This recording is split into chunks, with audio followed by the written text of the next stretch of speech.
네, 오늘 알아볼 주제는 함수입니다. 함수. 지금 이제 언어는 C++지만 뭐 파이썬, 자바스크립트, 자바 다 함수의 형태는 다 비슷비슷하니까 지금 오늘 들어두시면은 다른 언어 배울 때도 꽤 많은 도움이 될 것 같습니다. 자, 오늘 알아볼 거는 뭐 함수 선언하는 방법, 뭐 전체적으로 함수를 사용하는 방법과 함수를 사용하는 이유에 대해서 알아보겠습니다. 자, 함수를 왜 쓸까요? 가장 큰 이유는 반복적인 프로그램을 피하기 위해서 사용합니다. 어, 여러분들이 경험해 보셨을 거예요. 어떤 특정 같은 작업을 반복하는 코드를 계속 반복적으로 작업하는 경우가 있었을 텐데 이거를 해결할 수 있는 방법이 없을까 사람들이 이제 생각했겠죠.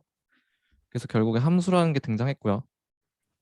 이 함수라는 개념은 이제 1970년대에 등장을 한 거예요. C 언어부터 함수가 있었기 때문에. 그리고 함수로 코드를 작성을 하면은 메인 함수 안에다가 다 몰아서 작성을 하는 것보다 코드를 읽기가 훨씬 편해집니다.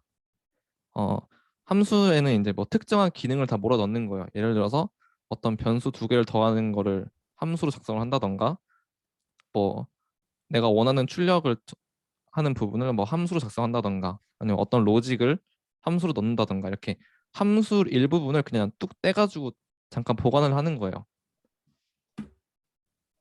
네. 뭐 가독성이 좋아지고 유지보수 좋아지고 재사용성이 좋아진다. 뭐 가독성이 아까 좋아진다고 말했죠. 왜냐하면은 기능별로 나누는 거를 생각하면 돼요. 그리고 가독성이 좋기 때문에 코드 유지보수도 좋아집니다. 그리고 어, 여러분이 만약에 프로그램 하나 만들었어요. 그 프로그램을 실행시켰는데 제가 원하는 결과가 안 나왔어요. 그러면 이제 어디서 잘못됐는지를 찾으려면은 코드 중간중간에 출력하는 코드를 넣으면서 찾잖아요. 어디가 틀렸는지를. 하지만 이제 함수를 곁들여 가지고 코드를 작성했다면은 함수의 기능들이 잘 작동되는지 확인하면 됩니다. 만약에 어떤 함수를 체크했는데 그 기능이 잘 작동한다. 그러면 이제 그 코드는 더 이상 볼 필요가 없는 거죠. 근데 메인 함수에다가 코드를 다 몰아 넣는 순간 제 경험상 분명히 이 기능은 문제 없다고 체크를 했음에도 의심이 계속 갑니다. 확실하지 않기 때문이죠. 그리고 반복적인 코딩을 피하기 위해서 함수 사용한다 했죠. 그래서 원래 내가 예전에 써놨던 코드를 뭐 다시 쓸 수 있다거나 그렇기 때문에 저사용성이 좋아집니다. 그리고 이제 이거는 함수를 구현할 때의 주의점인데 다시 뒤에서 다 설명하면서 얘는 설명해 드리도록 하겠습니다. 함수의 선언 방법입니다.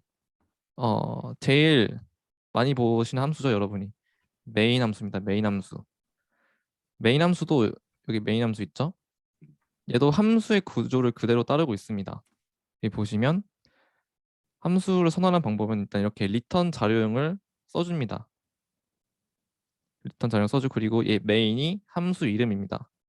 그리고 이 괄호 안에는 매개 변수들이 들어가는 거고 뭐 3개도 되고 4개도 되고 뭐 매개 변수가 없어도 됩니다. 그리고 이 블럭 안에는 이제 내가 실행할 코드를 작성하고 이제 리턴 자료형이 맞춰서 값을 넣어주는 겁니다. 예를 들어서 메인 함수를 예로 들면은 지금 얘 리턴 자료형이 정수죠, 정수. 그러니까 이 리턴 할 때도 지금 정수를 적어주고 있습니다. 그럼 이제 함수 예제를 한번 봐볼게요. 이 함수인데 이 함수를 지금 보니까 이 두 개의 매개 변수를 받고 이 두 개의 매개 변수의 합을 지금 리턴하고 있죠. 정수 두 개를 더했으니까 얘도 정수일 테고요. 리턴 자료형이랑 실제 리턴하는 자료형이랑 동일하게 정수죠, 정수. 그리고 임자를 전달하는 방법은 이렇게 괄호 열고 변수를 넣어주면 됩니다. 한번 해볼게요. 그리고 함수는 이 메인 함수 이전에 선언이 되어야 합니다. 항상. 볼게요. 일단 두 개의 매개 변수를 받죠. 리턴 값은 이 정수고 함수의 이름은 getSum으로 할게요. 아니면 뭐 add로 하겠습니다. getSum으로 하겠습니다. 매개 변수는 정수 두 개 입력받죠. 얘는 이름은 막 지어도 됩니다. 이렇게. 이거 내가 원하는 이름으로 이름을 짓는 거고 그리고 이제 두 개의 매개 변수의 합을 리턴하죠. 리턴 a 플러스 b 이렇게 하면 끝난 겁니다. 근데 만약에 리턴 자료형을 적었는데 아무것도 리턴하지 않으면은 지금 여기서는 아무런 오류가 없는 것처럼 보이지만 실행을 시켜버리면 오류가 뜹니다. 항상 리턴 자료형에 맞게 꼭 리턴을 해줘야 합니다. 자, 그리고 이제 이 함수를 호출하는 방법은 뭐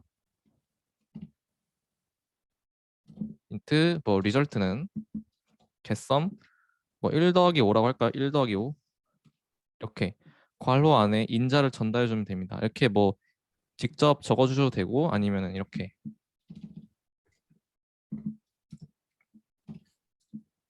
변수를 넣어 두셔도 됩니다.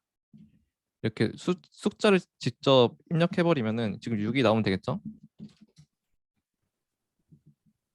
자, 결과로 6이 잘 나오고 있고요. 이거 대신에 이렇게 변수를 넣어도 됩니다. 단 주의할 점은 자료형을 맞춰서 넣어줘야 되는 거죠. 자, 30, 10 더하기 20은 30 잘 나오고 있죠. 근데 만약에 얘가 인트가 아니라 더블이다. 더블. 그리고 실행을 해버리면은 안 돼야 되는데. 왠지 모르겠지만 지금 잘 작동하고 있는데 절대 이러면 안 됩니다.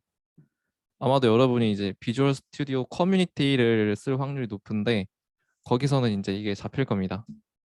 왜 안 되는지 모르겠지만 어쨌든 여기 인자에 들어가는 거는 지금 여기 제가 선언해준 이 함수에 있는 자료형과 동일해야 합니다. 항상 자료형 맞춰주는 거 주의해 주시고요. 함수의 프로토타입이라는 게 있는데 지금 여기 보시면은 함수가 어디 선언돼 있죠? 지금 메인 함수 아래에 선언돼 있죠? 이 지금 제가 이 함수를 메인 함수 아래에다가 갖다 둬 보겠습니다. 지금 메인 함수 아래로 갔죠? 이러고 실행을 하면 실행이 안 됩니다. 지금 함수가 선언이 안 돼 있다고 나오죠? 에러 메시지에. 근데 이 함수의 프로토타입을 메인 함수 전에다가 써주면은 작동하게 됩니다. 프로토타입은 이제 원형이라는 뜻이죠. 원형. 함수가 어떻게 생겼는지 그냥 리턴 타입, 함수의 이름, 매개 변수의 자료형이 뭔지 딱 얘네만 써주면 됩니다. 지금 보니까 리턴 타입이 인트죠. 인트, 이름은 getSum, 매개 변수는 인트. 자, 이렇게 메인 함수 앞에다가 이런 함수가 있다라고 알려주는 겁니다. 그러면은 실행이 됩니다. 이게 함수의 프로토타입이었고요. 근데 만약에 리턴을 안 하고 싶을 때도 있죠. 그냥 뭐 출력만 해주는 함수라면은 리턴 값이 필요가 없잖아요. 그럴 때는 이렇게 void라고 적어주시면 됩니다. 이 리턴 자료형에 void라고 적어주시면 리턴을 안 하겠다는 뜻이에요. 그래서 리턴 이거 뭐야? 이 리턴 이 키워드를 안 적어도 오류가 안 뜹니다. 적으면 뜨는 거죠. 리턴을 안 하겠다고 선언해 버렸으니까. 저것도 한번 해볼게요.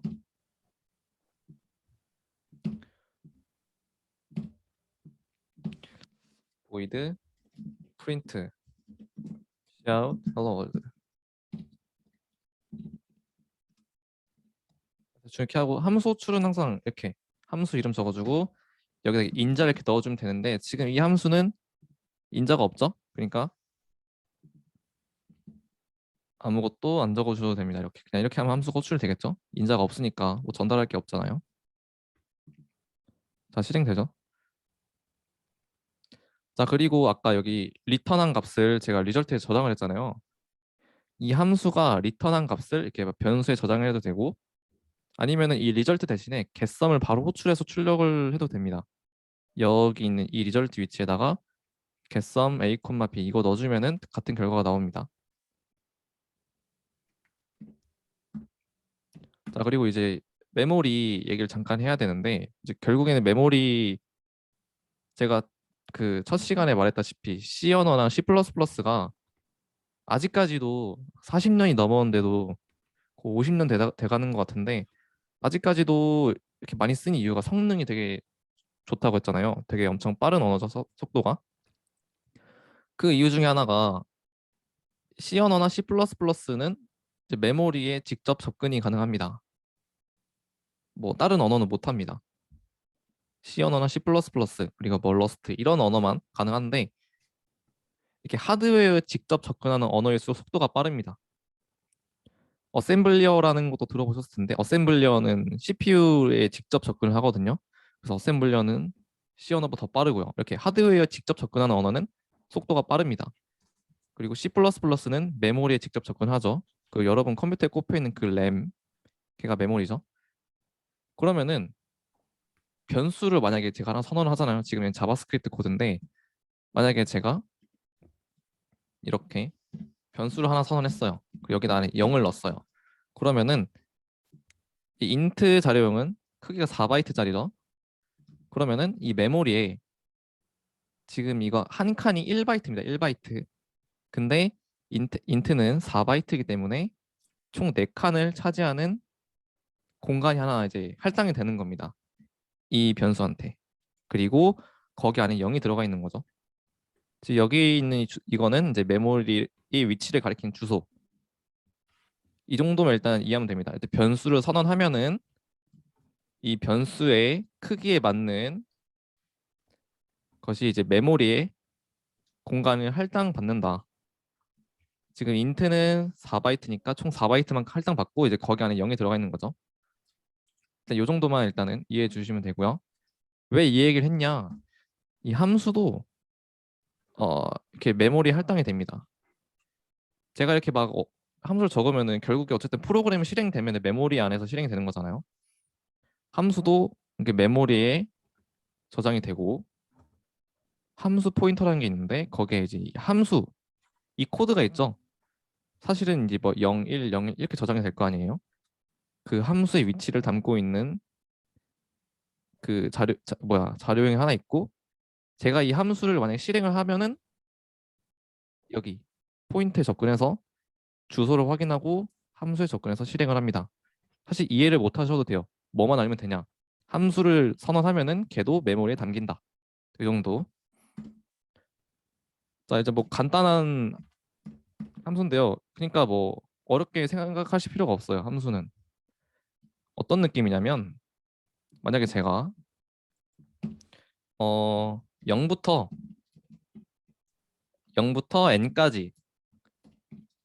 n까지의 수를 전부 출력하고 싶어요.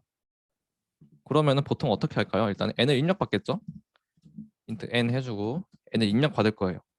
그리고 반복문을 이용해서 0부터 n까지 숫자를 출력을 해주겠죠. cout i 뭐 공백 기준으로 이렇게 하고 n을 입력받으면 만약 10 하면 이렇게 0, 1, 2, 3, 4, 5, 6, 7, 8, 90 이렇게 실행을 할 거 아니에요. 근데 제가 이거를 좀 많이 할 것 같아요. 이 0부터 n까지 출력하는 이 행위를 한 여러 번 할 것 같아요. 막 코드 짜다가 또 이렇게 0부터 n까지를 또 출력하는 코드를 사용할 것 같은 거예요, 제가. 코드 짜다 보니까 얘가 계속 나와요. 그러면은 얘를 빼는 거예요, 얘를. 함수로. 지금 이 코드 자체 있죠? 지금 얘는 n을 입력받는 거니까 얘랑 관계없는 부분이고 지금 0부터 n까지의 수를 출력하는 부분은 바로 이 반복문이잖아요. 그럼 이거를 빼는 거예요. 함수로 따로. 지금 제가 함수 이름을 print iterate라고 지금 해놨죠. 매개 변수로 int n 하나 있고 void print iterate 매개 변수 int n이었고요. 자, 여기 안에다가 이제 0부터 n까지의 수를 전부 출력하는 거예요. 이렇게 잘라내서 복사. 끝. 그러면은 저는 이제 뭘 하면 되냐면은 저 함수를 호출하기만 하면 되죠. print iterate. 함수 호출하는 방법은 함수 이름 적어주고 이 안에 매개 변수를 넣어주면 된다 했죠. 이 함수의 기능은 0부터 n까지 수를 출력하는 n 적어주고요. 지금 얘 이름이 같아서 헷갈리기 때문에 이름을 바꿀게요. 자, 이렇게 num 매개 변수로 제가 원하는 범위 숫자를 넣어준 거죠. 이렇게 해버리면은 10 입력하면 똑같이 되죠. 0부터 10까지 출력을 해주고 있죠. 이런 식이에요. 제가 뭐 그냥 아예 노리고 함수를 작성할 수도 있지만 이렇게 메인 함수에서 코드를 작성하다가 뭔가 반복되는 작업이 나올 때 그 부분만 따로 빼가지고 함수로 호출하는 거예요. 그러면 만약에 이 함수를 여러 번, 한 5번 호출할 수도 있겠죠? 그러면은 10을 입력하면은 총 5번이 호출됐죠, 지금. 이런 식으로. 만약에 함수가 없었다면은 제가 이 반복문을 5번 적었겠죠? 이게 함수의 장점입니다. 자, 일단 장점 아까 가독성 좋다, 뭐 가독성이 좋다, 유지 보수가 좋다, 재사용성이 좋다 이랬잖아요. 자, 일단은 확실하게 이 0부터 n까지 숫자를 출력해 준다는 거 알겠죠? 보통 여기 설명을 적어주는 편이에요. 여기 함수 딱 접어놓고 이렇게 어떻게 해주냐면은 이거 다시 접은 다음에 접을 수 있잖아요. 이렇게 뭐 여기 0부터 n까지 출력하는 함수 이렇게 설명을 적어주는 편이에요. 그리고 이제 메인 함수만 보는 거죠. 제가 가독성이 좋다는 거는 이 메인 함수 안에 있는 걸 가독성이 좋다는 겁니다.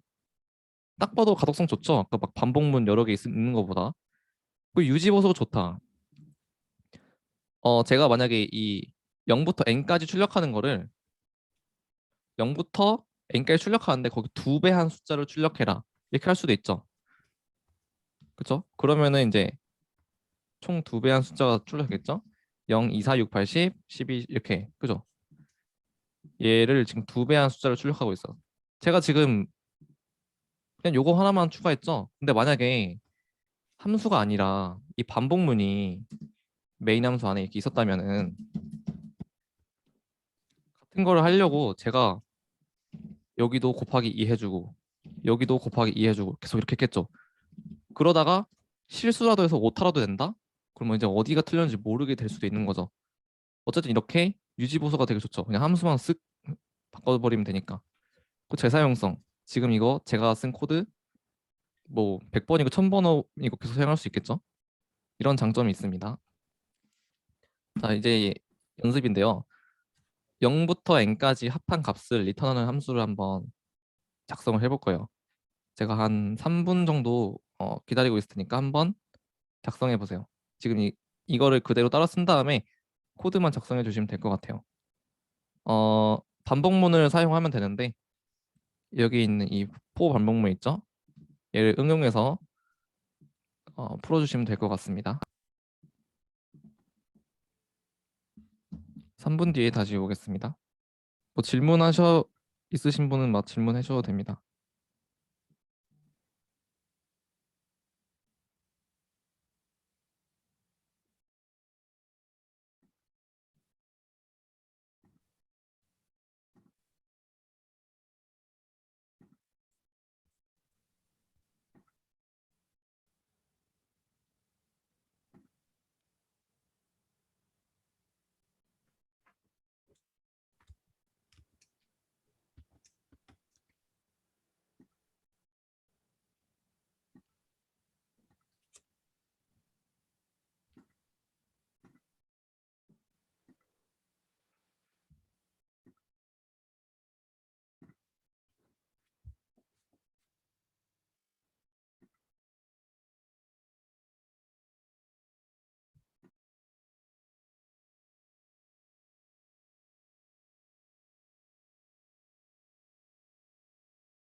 아, 사실 2분 정도 지났는데 뭐 그냥 빠르게 한번 진행해 보도록 하겠습니다. 자, 이거 0부터 n까지 합한 값을 리턴 함수 저 그대로 한번 적어볼게요. int 다 지워주고.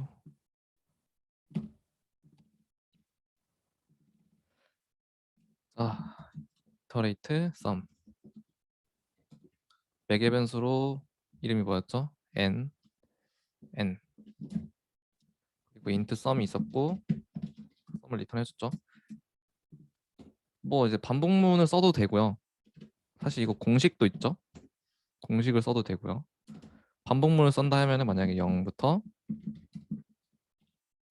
n 포함해야 되니까 이렇게 등호 넣어주고요. 반복문을 돌리면서 sum은 뭐 sum 플러스 i 이렇게 해줘도 되겠죠. 한번 호출해 볼게요. iterate sum. 출력할 때 이제 함수 바로 호출하면서 출력해도 됩니다. 이렇게 iterate sum. 뭐 10 입력받는 거 없애버리고요. 왜 빨간 줄이 뜬지 모르겠는데 오타가 있었네요. 55 잘 출력되죠? 그쵸? 아니면 뭐 이렇게 해줘도 되겠죠. 뭐 sum은 n 곱하기 n 플러스 1 전체를 뭐 2로 나눠준다던가 뭐 어쨌든 방법은 상관없습니다. 값만 잘 나오면 되죠. 그래서 어쨌든 이런 이터레이터 썸이었고요. 여기 안에다가 뭐 원하는 값 적어주고 뭐 리턴 값 해주고 간단하죠. 뭐 이제 함수는 이제 연습하면은 이제 얘는 뭐 딱히 뭐 어려운 게 없잖아요. 그냥 연습만 하면서 익숙해지기만 하면 되기 때문에 여러분이 이제 함수를 다룰 때 마주칠 수 있는 이제 문제에 대해서 하나 소개해 드릴까요? 이미 뭐 알고 계신 분도 있을 수도 있고요. 콜 바이 밸류랑 콜 바이 레퍼런스라는 건데요. 되게 중요합니다. 이걸 모르면은 왜 안 되지? 계속 이렇게 머리만 싸맬 수도 있거든요. 왜냐하면 논리상으로는 틀린 게 없는데도 코드가 이상하게 나올 때가 있거든요.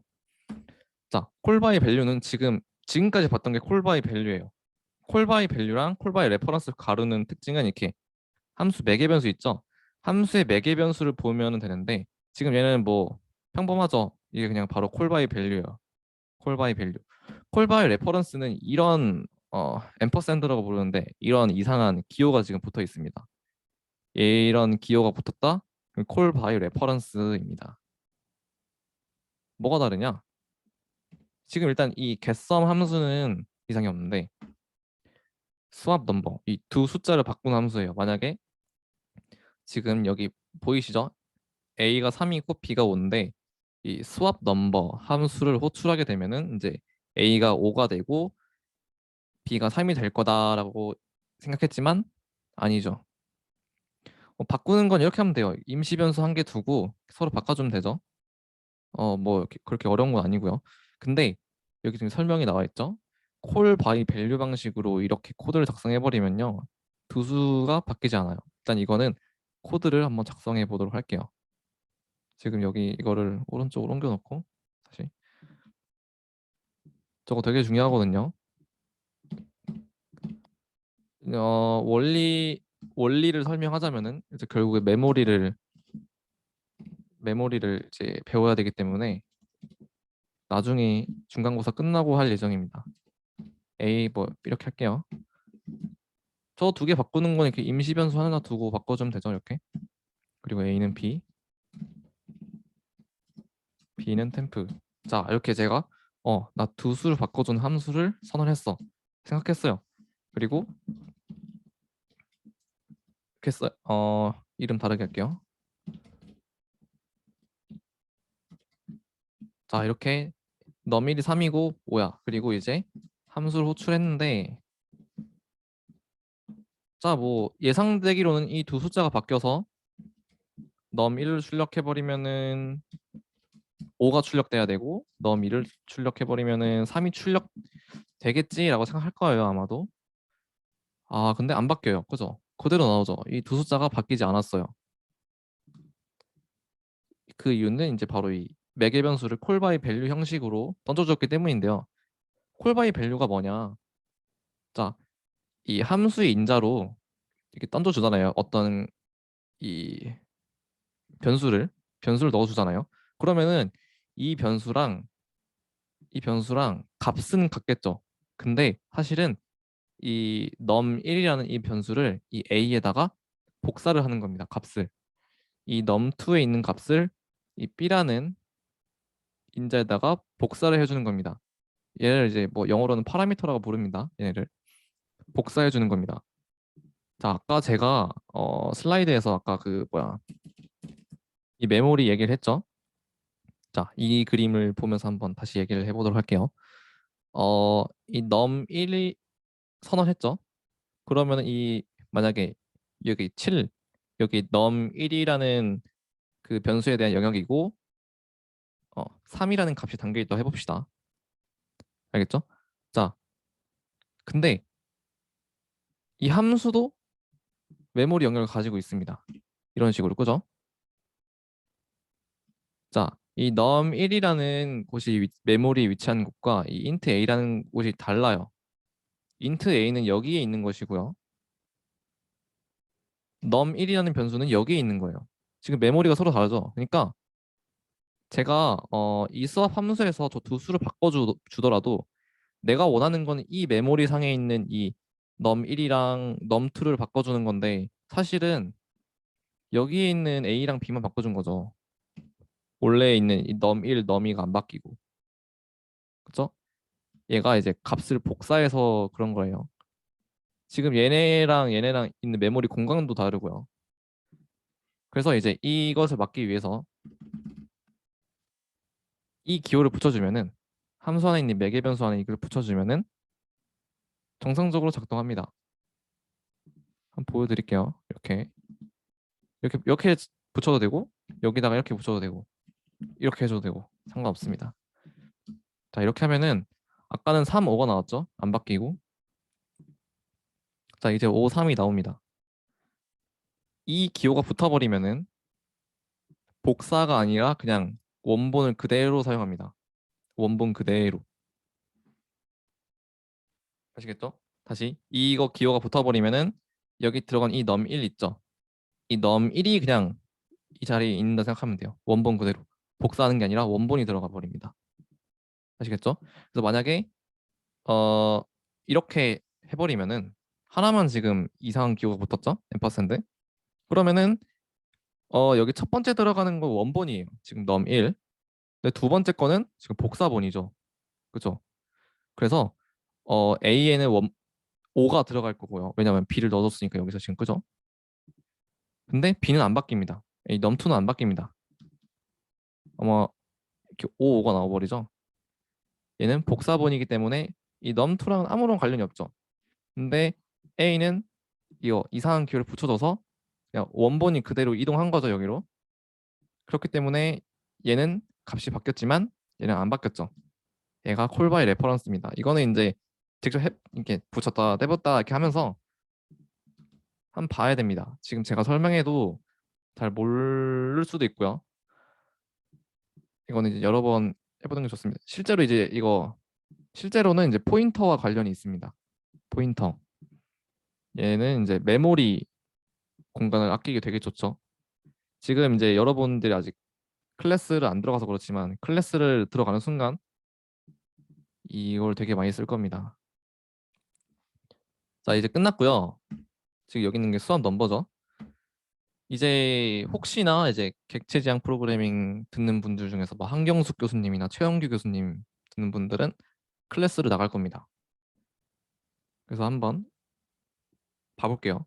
함수만 볼 거예요. 함수만. 지금 이 클래스가 이제 전공책에 있는 그걸 그대로 가져온 건데요. 지금 보면은 private, public 뭐 이상한 게 있죠. 뭐 얘는 변수 두 개 있죠. int 변수, string 변수. 뭐 이런 거 필요 없고 여기만 볼 거예요. 여기 지금 방금 배웠던 그 함수의 형태를 그대로 따르고 있죠. 리턴 값, 이름, 매개 변수가 들어가는 곳, 그리고 리턴하는 변수. 얘도 리턴 자료형, 함수 이름, 매개 변수 한 개 들어가 있네요. 그리고 뭐 코드 실행하는 부분, 반환 자료형이 보이드니까 뭐 리턴 안 해주고 있죠. 얘도 리턴 자료형이 스트링이네요. 이름은 get name이고 make 변수 없고 return name. 자, 얘도 스트링인지 한번 볼까요?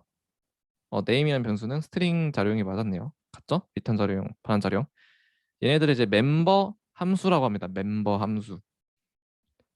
어쨌든 이제 클래스 안에도 멤버 함수가 있는데 그 멤버 함수를 특별하게 뭐 생각할 게 없어요.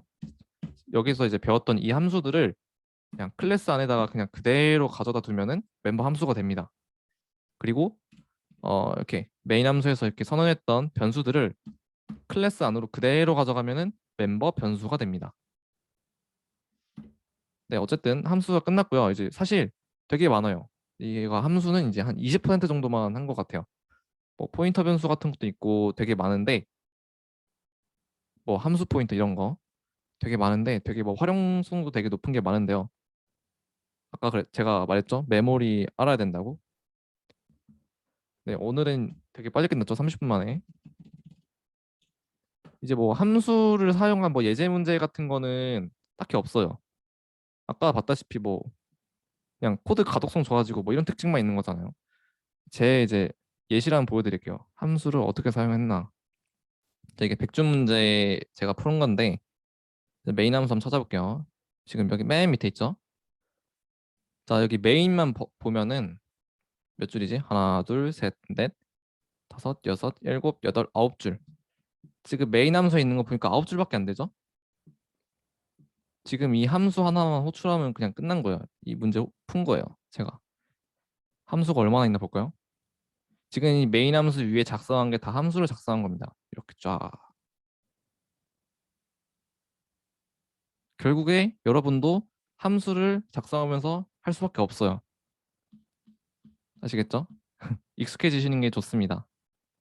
뭐 이제 코드 길이가 지금 100줄이 넘는데 이렇게 100줄이 넘어가는 순간 결국에는 함수를 쓰게 될 겁니다. 네, 이상이고요. 질문 있으시면은 해주셔도 되고 끝났습니다.